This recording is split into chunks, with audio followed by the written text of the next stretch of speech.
Bonjour à tous, j'espère que vous allez bien. Hier après-midi, Yves Jacquin et moi-même avons reçu sur Radio Judaïka Stanislas Gracianis pour son premier ouvrage qu'il a écrit. Il s'agit du Cauchemar de Socrate, publié aux éditions Beau Repère. Et en effet, nous avons préenregistré cette émission que vous pourrez découvrir ce soir sur Radio Judaïka 90.2 FM à 18h30. L'émission sera rediffusée sur Radio Judaïka également dimanche à 20h. Mais en vous abonnant à mon blog www.lesmotsdanouk.com, vous pourrez retrouver bien entendu cette émission ainsi que toutes les émissions de radio en podcast. Alors, ce livre qui est le premier ouvrage littéraire de Stanislas Gracianis a été un livre pour lequel au départ j'étais assez dubitative et puis petit à petit je me suis laissée séduire par cette critique incendiaire de notre société actuelle, parce qu'il s'agit véritablement d'une critique sur notre société. Alors il faut savoir que Stanislas Gracianis au tout départ est un scénariste, un réalisateur.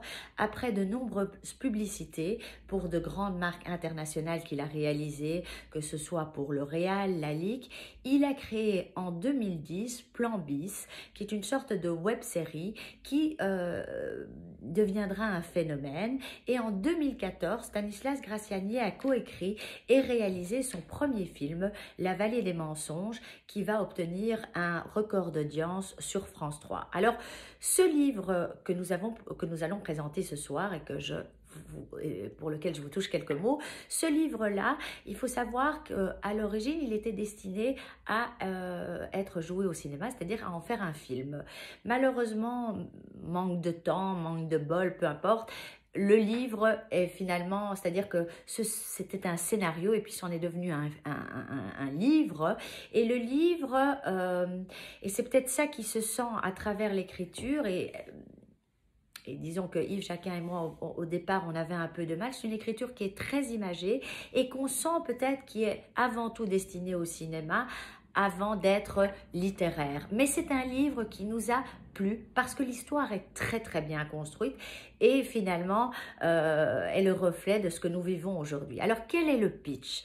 Alors il faut savoir que le cauchemar de Socrate, c'est une histoire, l'histoire de Daniel Dravo qui, à la suite d'élections perdues, c'est un politicien véreux, opportuniste, manipulateur et corrompu jusqu'à la moelle, va se jeter pour se suicider d'un pont et va se retrouver propulsé soudainement à Athènes au temps de Socrate, de Périclès, avec en même temps son fils illégitime Tom, une sorte de jeune hippie un peu loser, qui est aussi innocent que Daniel est calculateur.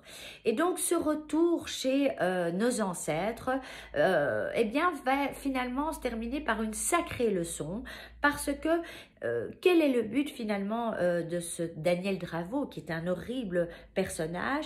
Il comprend finalement que le monde dans lequel il se retrouve, il peut en tirer profit et il va se lancer dans une éblouissante campagne électorale qu'il va remporter.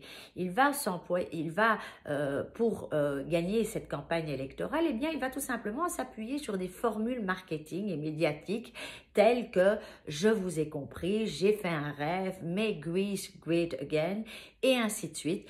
Et donc pour ces gens, 24 siècles plus tôt, ça va être le succès immédiat. Alors, c'est un véritable stratège politique, ce Daniel Dravo. Il est corrompu jusqu'à la moelle, mais il s'est reconforté et il s'est appuyé là où ça fait mal. Il sait aussi se montrer comme un sauveur d'un peuple qui est injustement compris, qui n'a pas la place qu'il mérite. Et il va jouer avec finalement tout ce que avec tous les outils qu'utilisent nos politiciens actuels.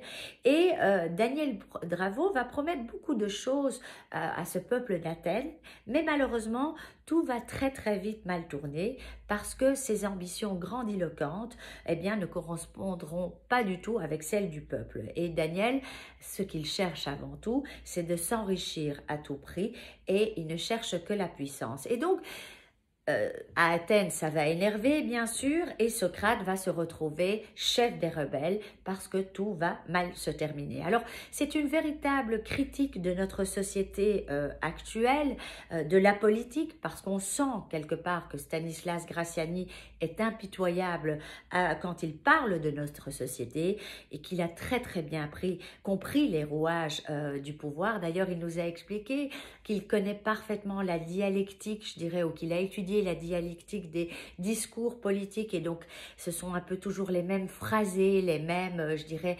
théories, les mêmes façons d'aborder le public qui reviennent, et on sent que à travers le discours que prône justement ce Daniel Dravo, ce politicien corrompu, eh bien finalement ce Daniel Dravo n'est je dirais, n'est que le miroir de nos politiciens d'aujourd'hui et de notre société d'aujourd'hui, et il essaye malheureusement d'en tirer profit en étant propulsé 24 siècles plus tôt.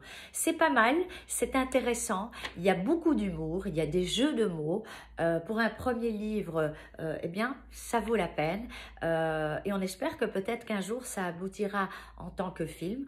En tous les cas, vous pouvez écouter l'émission ce soir sur Radio Judaïka. Elle est très agréable parce qu'on a également parlé de politique avec Stanislas, qui connaît bien le sujet et qui a plus d'un tour dans son sac.